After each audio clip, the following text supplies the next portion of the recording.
is apply first and figure out later the biggest reason why applicants get refused. Yes, but of course, it's not a straight yes, alright? For some kasi, di ba, if very straightforward naman yung application, then that could be something na papasok doon sa don't wait for too long, di ba?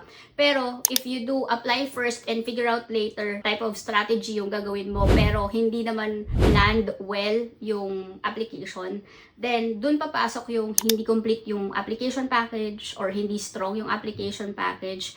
And that's where us, like retaining a licensed professional would come in.